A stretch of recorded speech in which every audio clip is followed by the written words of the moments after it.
Di pedalaman barat, jauh di antara Long Aton dan Long Tepan, terbentang satu laluan hutan lama yang penduduk kenali sebagai Jalan Patah.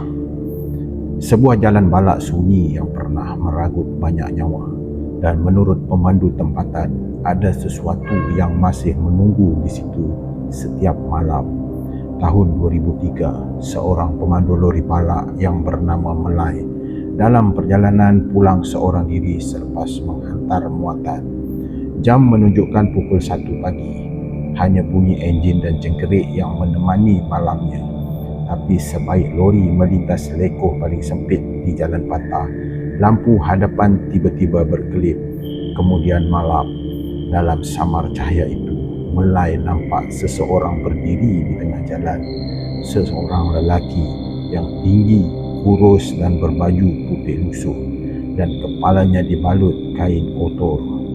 Melai terus menekan brek dengan kuat, tapi bila dia keluar dari lori untuk menegur, lelaki itu hilang.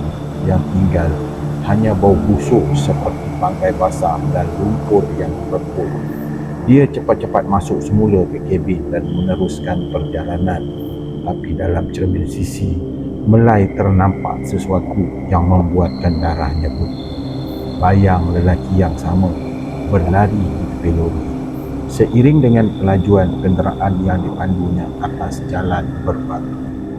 Melai tekan minyak sekuat hati dan tiba-tiba semuanya senyap. Bayangan itu hilang. Namun bila dia tiba di kem, rakan dia menegur, "Kau tahu tak, baju kau penuh lumpur, tapi lumpur itu berwarna merah."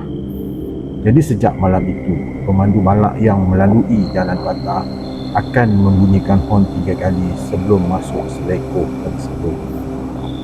Kata orang tua, itu tanda hormat kepada roh seorang pekerja balak yang mati tertimpa batang kayu bertahun dahulu di tempat yang sama.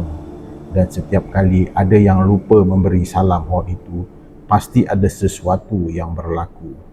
Hingga ke hari ini, masih ada pemandu yang mendengar ketukan lembut di pintu lori bila mereka berhenti di kawasan itu pada waktu malam. Ada yang kata itu cuma angin, tapi mereka yang pernah melihatnya, mereka tahu itu bukan angin.